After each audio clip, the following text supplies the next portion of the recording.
Okay, ಇದೀಗ ನಮ್ಮ ಜೊತೆ ಮಾತನಾಡೋಕೆ ಅರಣ್ಯ ಸಚಿವ ರಾಮಲಿಂಗಾರೆಡ್ಡಿ ಅವರು ಇದ್ದಾರೆ. ಮಾತನಾಡಿಸಿ ಸರ್. ಇದಕ್ಕೆ ಸಂಬಂಧಪಟ್ಟ ಚಾಮರಾಜನಗರ ಫೈರಿಂಗ್ ಸಂಬಂಧಪಟ್ಟಂತೆ ಏನ್ ತಕ್ಷಣದ ಮಾಹಿತಿ ಏನಿದೆ ಸರ್? ಈಗ ಅದು ರಿಸರ್ವ್ಡ್ ಫಾರೆಸ್ಟ್ ಹನೂರು ವ್ಯಾಪ್ತಿಯಲ್ಲಿ ಬರುತ್ತೆ. ಚಾಮರಾಜನಗರ ಜಿಲ್ಲೆ. ಈ ನಮ್ಮಲ್ಲಿ ಇನ್ಫಾರ್ಮೇಶನ್ ಸಿಗುತ್ತೆ ಅವರಿಗೆ, ನಮ್ಮ ಆಫೀಸರ್ಸ್ಗೆ. ಅದರಲ್ಲಿ ಶೇಖರಯ್ಯ ಅಂತ ಒಬ್ಬರು, ಆಮೇಲೆ ಅನಿಲ್ ಕುಮಾರ್, ಮಹಾದೇವ್ ನಾಯಕ್, ಇವರು ಒಂದು ಟೀಮು. ಇನ್ನೊಂದು ಟೀಮು ರೋಹಿತ್ ಮತ್ತು ಶಿವರಾಜು, ಇವರೆಲ್ಲ 2 ಟೀಮ್ ಮಾಡಿಕೊಂಡು ಹೋಗ್ತಾರೆ. ಬೆಳಿಗ್ಗೆ 5 ಗಂಟೆ ಸಮಯದಲ್ಲಿ 4 ಜನ ಬರ್ತಾ ಇರ್ತಾರೆ. ಆ 4 ಜನ, ಅವ್ರ 4 ಬ್ಯಾಗ್ ಇರುತ್ತೆ. ಅದರಲ್ಲಿ ಜಿಂಕೆ ಮಾಂಸ ಇತ್ತು, ಮತ್ತು 2 ನಾಡ ಬಂದೂಕು ಕೂಡ ಅವ್ರ ಹತ್ರ ಇತ್ತು.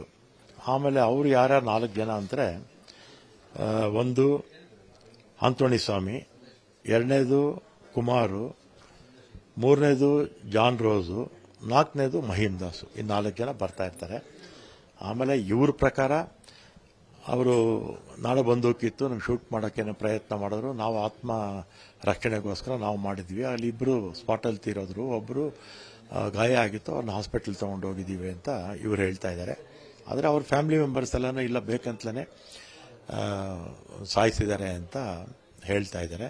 ಅದಕ್ಕೆ ಬೆಳಿಗ್ಗೆ ಮುಖ್ಯಮಂತ್ರಿಗಳು ಮ್ಯಾಜಿಸ್ಟ್ರೇಟ್ ತನಿಖೆ ಮಾಡಿ ಅಂತ ಜಿಲ್ಲಾಧಿಕಾರಿಗಳಿಗೆ ಆದೇಶ ಕೊಟ್ಟಿದ್ದಾರೆ. ಮ್ಯಾಜಿಸ್ಟ್ರೇಟ್ ತನಿಖೆ ಬಂದ ಮೇಲೆ ಏನು ಮಾಡಬೇಕು ಅಂತ ತೀರ್ಮಾನ ಮಾಡ್ತೀವಿ. ಪರಿಹಾರಕ್ಕೂ ಕೂಡ ಒತ್ತಾಯ ಮಾಡಿದ್ದಾರೆ ಸರ್, ಸ್ಥಳೀಯರು ಪರಿಹಾರ ಕೊಡಬೇಕು ಅಂತ.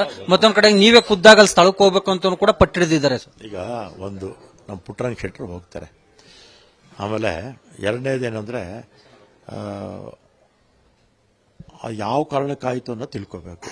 ಅದು ತನಿಖೆ ಆಗದೆ ನಾವು ಅದನ್ನು ಹೇಳೋಕೆ ಬರೋದಿಲ್ಲ.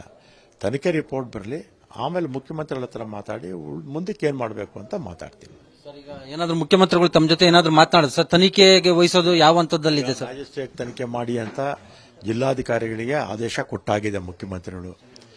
ಮ್ಯಾಜಿಸ್ಟ್ರೇಟ್ ತನಿಖೆ ಮಾಡ್ತಾರೆ, ಮಾಡಲಿ. ಆಮೇಲೆ ರಿಪೋರ್ಟ್ ಬರಲಿ, ಉದ್ದೇಶಪೂರ್ವಕವಾಗಿ ಮಾಡಿದಾರಾ ಅಥವಾ ಇವರು ಆತ್ಮರಕ್ಷಣೆಗೆ ಮಾಡಿದಾರಾ, ತನಿಖೆ ಪೂರ್ಣ ಆಗಕ್ಕೆ ಮುಂಚೆ ನಾನು ಹೇಳೋಕೆ ಬರಲ್ಲ.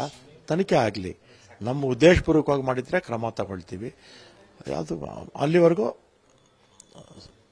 ತನಿಖೆ ಮುಗಿಯೋವರೆಗೂ ಈಗ ಆರೋಪ ಎದುರಿಸ್ತಾ ಇರ್ತಕ್ಕಂಥ ಅಧಿಕಾರಿಗಳ ಮೇಲೆ ಏನಾದರೂ ಕ್ರಮ ಆಗುತ್ತಾ ಸರ್? ಅವ್ರನ್ನೇನಾದ್ರೂ ಅಮಾನತ್ ಮಾಡೋದು ಆ ನಿಟ್ಟಲ್ಲಿ? ತನಿಖೆ ರಿಪೋರ್ಟ್ ಬರಲಿ, ಅಲ್ಲಿವರೆಗೂ ನಾನೇನು ಮಾತಾಡಲ್ಲ. ಸೊ ಇದಿಷ್ಟು ರಾಮಲಿಂಗಾರೆಡ್ಡಿ ಅವರ ಸ್ಪಷ್ಟ ನುಡಿಗಳು. ಕ್ಯಾಮರಾಮನ್ ನವೀನ್ ಜೊತೆ ಹೆಬ್ಬಾಕ ತಿಮ್ಮೇಗೌಡ,